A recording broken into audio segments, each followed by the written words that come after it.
ঘন জঙ্গলের পাশে একটা পুরনো কবরস্থান। রাত নামলেই সেখানে শোনা যায় সেলাই সেলাই, কাফন সেলাই। লোকেরা ভয় পেয়ে বলে, এ নিশ্চয়ই কাফন সেলাই ভূত। সেই গ্রামের এক সাহসী মেয়ে ছিল ঝিলিক। ভয় সে একদম পেত না।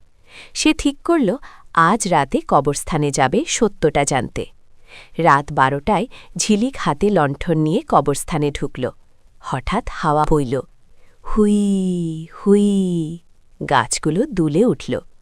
হঠাৎ সে শুনল টিক টিক টিক, যেন কেউ সুই সুতো দিয়ে সেলাই করছে। ঝিলিক ধীরে ধীরে এগিয়ে গেল। দেখল এক লম্বা ছায়ামূর্তি সাদা কাফন হাতে বসে আছে। চোখ দুটো লাল, মুখে ভয়ার্ত হাসি। ঝিলিক কাপা গলায় বলল, তুমি কে? ভূত বলল, আমি কাফন সেলাই। ঝিলিক সাহস করে বলল, তুমি মানুষকে ভয় দেখাও কেন? ভূত দীর্ঘশ্বাস ফেলে বলল, আমি খারাপ নই। সে বলল, জীবিত থাকতে সে ছিল গরিব দর্জি। লোকের কাফন সেলাই করে জীবন চালাত। কিন্তু একদিন ভুল অপবাদে তাকে মারধর করে মেরে ফেলা হয়। মরার পর তার আত্মা শান্তি পায়নি। তাই সে এখনও কাফন সেলাই করে বেড়ায়, শুধু তার কাজটা শেষ করতে চায়। ঝিলিকের চোখে পানি এসে গেল। সে বলল, আমি তোমাকে সাহায্য করব।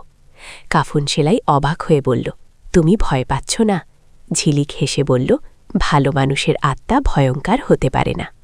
তারা দুজন মিলে কবরস্থানের ভাঙা কবরগুলো ঠিক করতে লাগল। ছেঁড়া কাফন সেলাই করল, কবর পরিষ্কার করল। রাতভর কাজ চলল। হঠাৎ আকাশে আলো ফুটল। ভোর হতে শুরু করল। কাফন সেলাই ধীরে ধীরে স্বচ্ছ হতে লাগল। সে বলল, আমার কাজ শেষ, এখন আমি শান্তি পাব। ঝিলিক বলল, তুমি কি চলে যাবে? ভূত মুচকি হেসে বলল, হ্যাঁ, কিন্তু তোমার সাহস আমি ভুলব না। এক ঝলক আলোয় কাফন সেলাই মিলিয়ে গেল। চারপাশ শান্ত হয়ে গেল। পরদিন গ্রামবাসীরা দেখল কবরস্থান একদম পরিষ্কার আর সুন্দর। ঝিলিক সব ঘটনা বলল। লোকেরা লজ্জায় মাথা নিচু করল। তারপর থেকে কেউ আর কবরস্থান ভয় পেত না, বরং সবাই সেখানে গিয়ে দোয়া করত।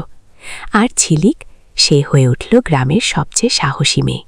আর কাফন সেলাই রয়ে গেল এক ভালো ভূতের স্মৃতি হয়ে।